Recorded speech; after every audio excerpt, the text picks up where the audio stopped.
fizeram com o Brasil? A República acabou com o Brasil, né? Como? Tipo, como acabou exatamente? Por exemplo, então, quer dizer, a primeira coisa que eles fizeram foi soterrar o projeto abolicionista. Então, quer dizer, a abolição aconteceu e tudo aquilo que existia para ser feito depois da abolição foi soterrar, esqueceram aquilo. Entendi. Fora isso, eles começaram a implementar projetos eugenistas no Brasil. Então, quer dizer, a eugenia estava chegando, aquela ideia de eugenia e tal, né? De branqueamento da população e tal. Tudo isso começa na República, não começa na monarquia. Na monarquia. Começa na República. Então, o racismo que a gente conhece hoje no Brasil, ele é fruto da República. Ele não é fruto da escravidão. Então, os caras começam a encampar aquela ideia de branqueamento da sociedade. Então, eles começam a fomentar, por exemplo, a imigração europeia e fazer lei para forçar o europeu a casar com o europeu, não deixar o europeu casar com o brasileiro, com o negro aqui, não. Então, eles queriam que os europeus viessem para cá, constituíssem família entre eles, para começar a branquear a sociedade brasileira. Caraca, que loucura essa porra. Projeto de eugenia mesmo. E aí tem... isso começa a aparecer nas leis, né? Uma tal de educação eugênica, educar para a eugenia. Aí a Sociedade Eugênica Brasileira, do Renato Kell, é fundada no Brasil. Então tinham projetos eugenistas que aconteciam no Estado brasileiro. A partir da República ter acontecido. Da República ter acontecido. E aí...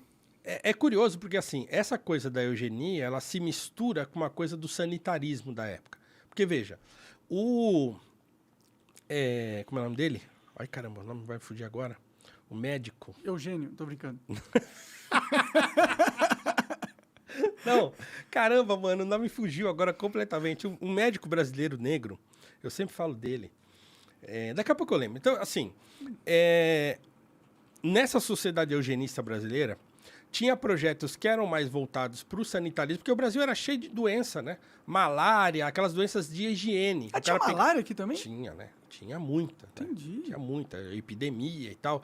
Por quê? E eram doenças, assim, da pessoa viver perto de córrego, de as pessoas andarem descalças no chão e tal. Então, tinha um lance de higiene que foi muito importante na época e que o Rebouças, por exemplo, escreveu uma série de artigos sobre higiene pessoal.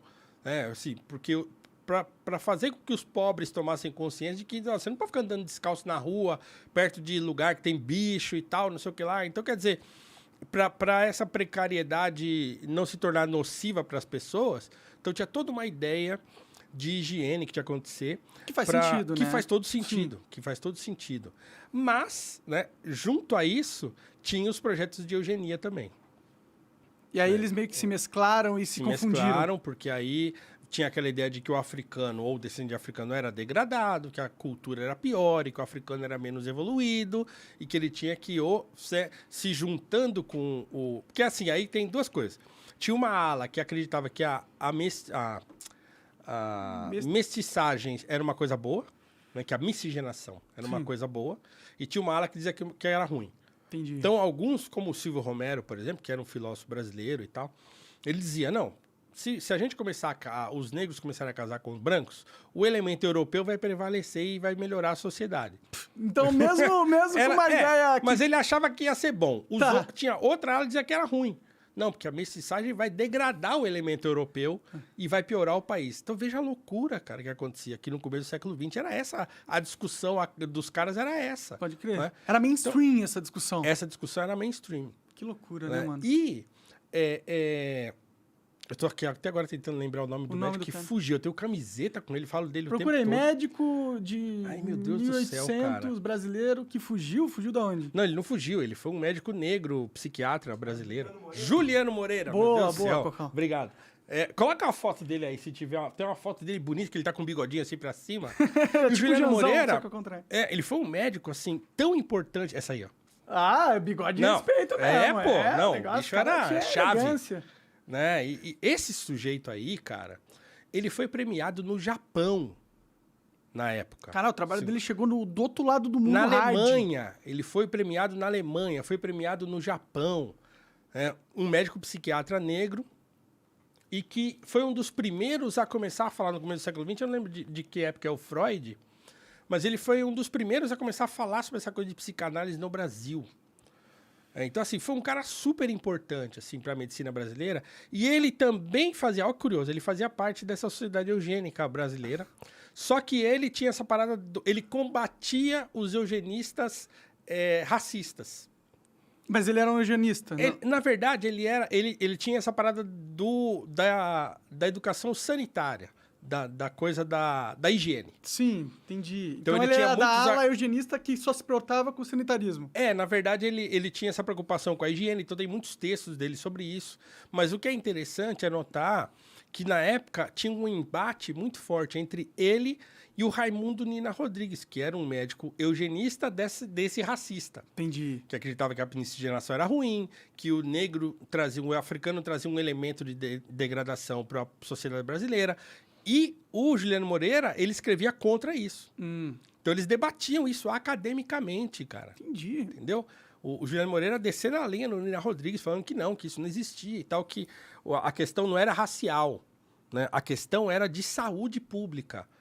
E como as pessoas, os pobres, viviam em condições muito degradantes, aquilo fazia com que as doenças se proliferassem, né? E prejudicava, inclusive, surgissem doenças de caráter mental até, de falta de higiene mesmo, de doença, sei lá, doença do carrapato, doença de não sei o quê, doença de Chagas, né?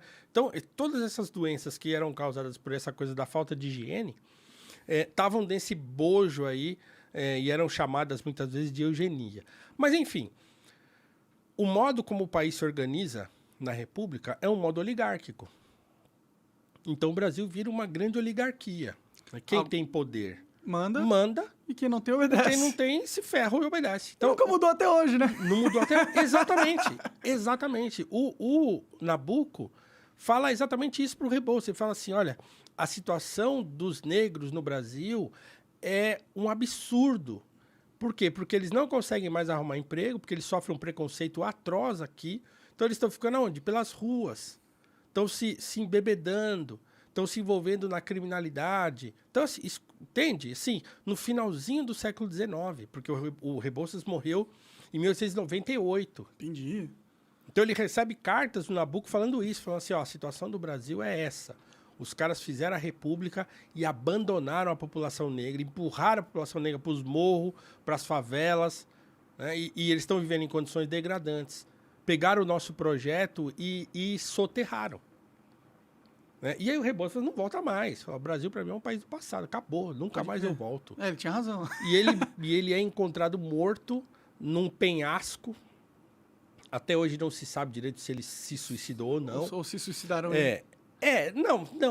ninguém matou, assim. Então, talvez ele tenha só caído também. Porque ele estava doente, ele já estava velho, e era um penhasco, assim, na beira do mar. Ele é encontrado nas pedras, lá embaixo, caído, lá morto. Entendi. Né? Então, ele caiu lá de cima.